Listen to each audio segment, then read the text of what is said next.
Mole fraction of NaOH solution is 0.4. Then calculate concentration of solution in terms of mass percentage.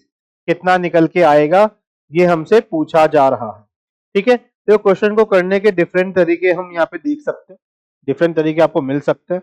ठीक है, मैं दोनों तरीके का आपको जिक्र कर देता हूँ। पहला तरीका, यदि कोई मुझे पूछता है तो मैं क्या कर सकता हूँ, जैसे मोल फ्रैक्शन ऑफ यूरिया है, तो मोल फ्रैक्शन ऑफ, दोनों तरीके में यहाँ पे आपके लिए सामने बताता हूँ कि आप बच्चों को दो तरीके क्या बता सकते हो। तो mole fraction of urea divide by mole fraction of water, यदि सॉल्यूशन है तो। ठीक है, तो NaOH सॉल्यूशन यदि इसमें आपका मोल फ्रैक्शन NaOH का 0.4 है, सॉरी NaOH है, तो मोल फ्रैक्शन ऑफ NaOH और मोल फ्रैक्शन ऑफ वाटर कितना है, 0.4 अपॉन 0.6।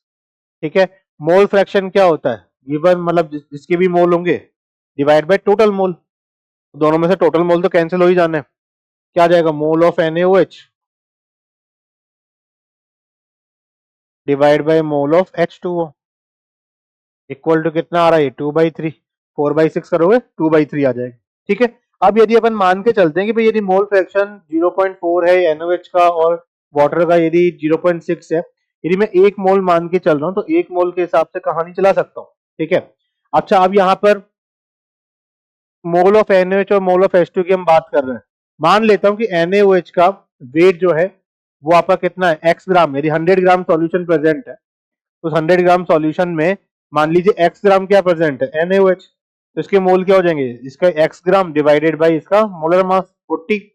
तो वाटर कितना हो जाएगा, 100 ग्राम में यदि x ग्राम NaOH है तो 100 माइनस x क्या हो जाएगा, water divide by 18 equal to 2/3।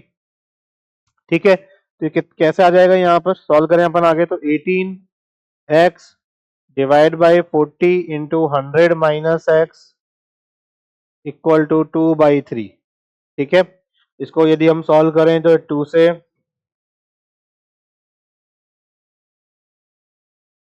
ये 2 9 टाइम्स कैंसिल हो गया। ठीक है, क्रॉस मल्टीप्लाई कर सकते हैं तो ये कितना हो जाएगा आपका 27x, इधर कितना आ रहा है 4000 माइनस 40x, तो ये कितना आ जाएगा 67x इक्वल टू 4000, तो x इक्वल टू कितना आएगा 4000 डिवाइड बाय 67। ये कब बोला है मैंने, जब मैंने माना है कि भाई आपका सॉल्यूशन कितना ग्राम प्रेजेंट है, 100 ग्राम सॉल्यूशन है, क्योंकि 100 ग्राम सॉल्यूशन है तो उसमें मैंने x ग्राम क्या मान लिया, NaOH, और वाटर कितना मान लिया 100 माइनस x।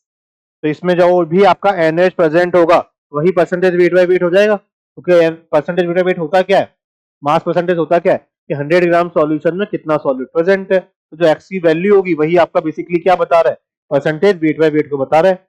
तो बताइए percentage weight by weight of NaOH, क्योंकि ये x है, कितना आ जाएगा ये आपका, ये करीब करीब आपका आएगा 59.7%।